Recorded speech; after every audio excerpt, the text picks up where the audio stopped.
Akiro Kivumbi omu ku bakuumi ba Pulezidenti wa NUP Robert Kyagulanyi Ssentamu olwaleero akomezeddwa ku kkooti y'amagye Makindye okuwulira okunoonyeza ku misango egimuvunaanibwa we kutuuse egy'okusangibwa n'ebintu by'amagye. Ono yakwatibwa nga 5 omwezi oguwedde nga kigambibwa yalina ennyota 2 ez'amagye ku ddaala erya Lieutenant Kano. Kkooti ebadde ekubirizibwa ssentebe waayo Brigadier General Robert Freeman Mugabe oludda oluwaabi nga lukulemberwamu Lieutenant Kano Raphael Mugisha lutegeezezza kkooti ng'okunoonyeza ku musango guno bwe kuwedde.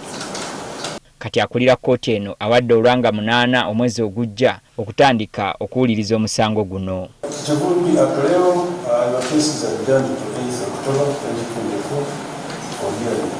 Bannamateeka ba Kivumbi nga bakulembeddwamu George Musisi basabye kkooti eragire oludda oluwaabi okuwaayo obujulizi bwonna bwe lugamba nti buluma omuntu waabwe. Aba statement yo bwe bizibiti bagamba babituwe nga bukyali tusobole okweteekateeka okuwulira omusango ogwo. Akulira oludda oluwabula gavumenti nga y'omu ku basobodde okwogerako n'omuwawaabirwa atubuulidde byamunnyonnyodde. Tubuulire gw'omu ku abo abaali bakunga abantu okwekalakaasa ku by'okwekalakaasa ku matinga ku Parliament n'agamba nze obuvunaanyizibwa bwange kukuuma President Kyagulanyi ebirala sibimanyi. Ne bamugamba akkiriza ebintu bino byabadde annyonnyola.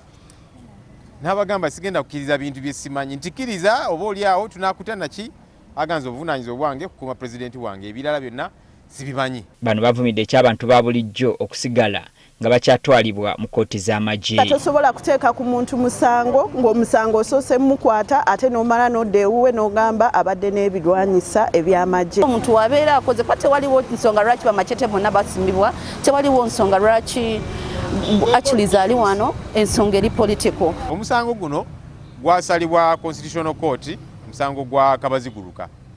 Nini wabeerawo appeal ku Supreme Court. Tulindiridde okulaba ki ekiveeyo.